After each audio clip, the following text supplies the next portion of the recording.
Mort de Marcel Zanini, le chanteur est décédé 99 ans, son célèbre fils en deuil.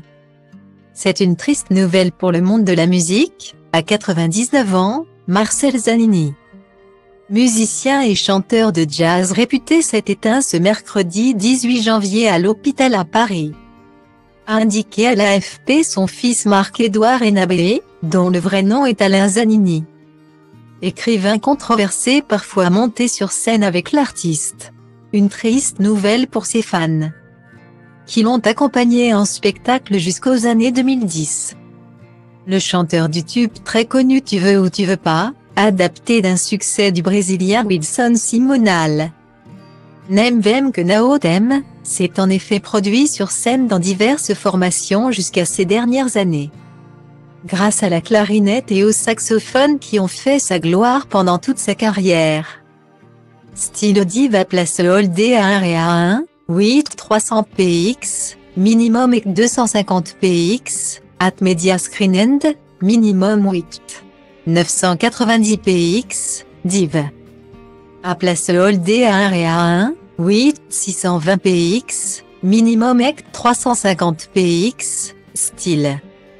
Une carrière débutée après-guerre, dans le quartier de Saint-Germain-des-Prés. À l'époque, le jeune homme né à Istanbul le 7 septembre 1923 est déjà musicien, après son arrivée à Marseille enfant. Il a appris ces deux instruments qui lui offrent la liberté de création dont il a toujours rêvé. Couvre le jazz à Paris, une véritable explosion dans sa vie.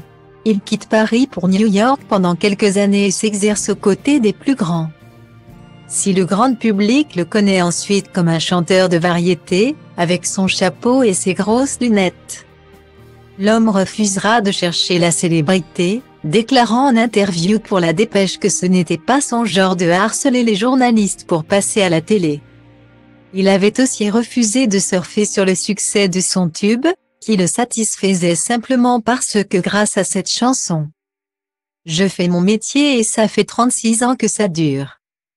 On m'a même proposé au moins 15 fois d'en faire de nouvelles versions, plus modernes. Mais bon, moderne, je ne sais pas très bien ce que ça veut dire.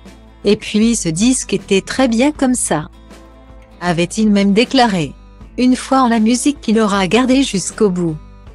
Dans son quartier de Montparnasse et dont on se souviendra pour toujours.